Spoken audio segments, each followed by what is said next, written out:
உள்ள உலக முதலீட்டாளர் மாநாட்டிற்கு சென்னை நந்தம்பாக்கத்தில் உள்ள வர்த்தக மையத்தில் என்ன மாதிரியான ஏற்பாடுகள் செய்யப்பட்டுள்ளன என்று அங்குள்ள நம்முடைய செய்தியாளர் தமிழரசி விவரங்களை பகிர்ந்திருக்கிறார். அதனை தற்போது பார்க்கலாம்.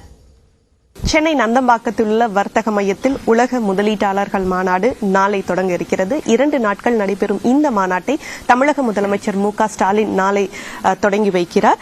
இதில் மத்திய தொழில்துறை அமைச்சர் பியூஷ் கோயல் சிறப்பு விருந்தினராக கலந்து கொள்கிறார்.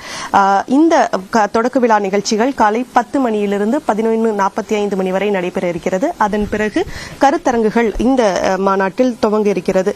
குறிப்பாக இந்த மாநாட்டில் 30,000க்கும் மேற்பட்ட பிரதிநிதிகள் பங்கேற்க பதிவு செய்திருக்கிறார்கள். 450க்கும் மேற்பட்ட வெளிநாட்டு பிரதிநிதிகள் இந்த மாநாட்டில் பங்கேற்க இருக்கின்றனர். 50க்கும் மேற்பட்ட வெளிநாடுகள் நாடுகளிலிருந்து வர்த்தகம் மற்றும் தொழில் நிறுவனங்களின் தலைவர்கள் மற்றும் பிரதிநிதிகள் இந்த மாநாட்டில் பங்கேற்க இருக்கின்றனர். குறிப்பாக Singapore, Korea, England, Japan, France, Australia, Germany, Denmark மற்றும் அமெரிக்கா ஆகிய 9 நாடுகள் இந்த மாநாட்டின் அதிகாரப்பூர்வ பங்குதார நாடுகளாக இருக்கின்றன.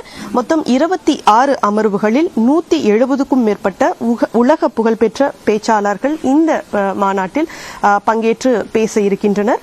தமிழக முதலமைச்சர் மு.க.ஸ்டாலின் இந்த மாநாட்டில் டான் ஃபண்ட் என்ற திட்டத்தையும் தொடங்கி வைக்க இருக்கிறார். குறிப்பாக இந்த மாநாட்டில் ஒரு MSME பெவிலியன், அதேபோல தமிழ்நாடு சுற்றுச்சூழல் அமைப்பு பெவிலியன், பல நாடு அரங்குகள் மற்றும் ஸ்டார்ட் அப் தமிழ்நாடு பெவிலியன் ஆகியவை இந்த மாநாட்டில் அமைய இருக்கின்றன. தமிழகத்தின் தொழில் வளர்ச்சி மற்றும் வேலைவாய்ப்பை மேம்படுத்தக்கூடிய வகையில் இந்த உலக முதலீட்டாளர்கள் மாநாடு நடைபெற இருப்பதாக தமிழக அரசு தெரிவித்திருக்கிறது.